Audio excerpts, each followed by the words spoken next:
មាត្រា30សិទ្ធិលុបចោលសកម្មភាពលើកលែងតែសកម្មភាពដែលទាក់ទងនឹងជីវភាពរស់នៅប្រចាំថ្ងៃសកម្មភាពដែលបានធ្វើឡើងដោយជននៅក្រោមហេតុបត្ថម្ភដោយគ្មានការយល់ព្រមពីហេតុបត្ថម្ភកដូចខាងក្រោមនេះអាចលុបចោលបានការទទួលឬការប្រើប្រាស់មុនការខ្ចីទ្រព្យឬការធានាការធ្វើសកម្មភាពដែលមានគោលបំណងទទួលបានឬធ្វើឲ្យបាត់បង់សិទ្ធិដែលទាក់ទងនឹងអចលនវត្ថុឬទ្រព្យសម្បត្តិដែលមានសារៈសំខាន់ផ្សេងទៀតការធ្វើសកម្មភាពបណ្ដឹងការធ្វើប្រទានកម្មឬធ្វើកិច្ចសន្យាស្រុះស្រួលឬកិច្ចសន្យាមជ្ឈត្តកម្មជាការទទួលស្គាល់នៅសន្តិកម្មឬការបោះបង់ចោលនៅសិទ្ធិសន្តិកម្មឬការបែងចែកផ្លូវមរតក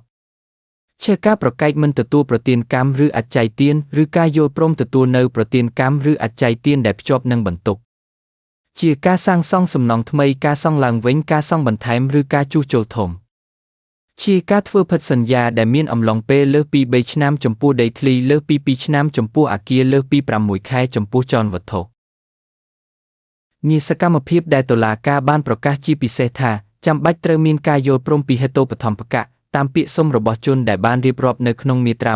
28ការប្រកាសការចាប់ផ្ដើមហេតុបត្ថម្ភនៃក្រុមនេះឬហេតុបត្ថម្ភកៈឬអ្នកត្រួតពិនិត្យហេតុបត្ថម្ភកៈ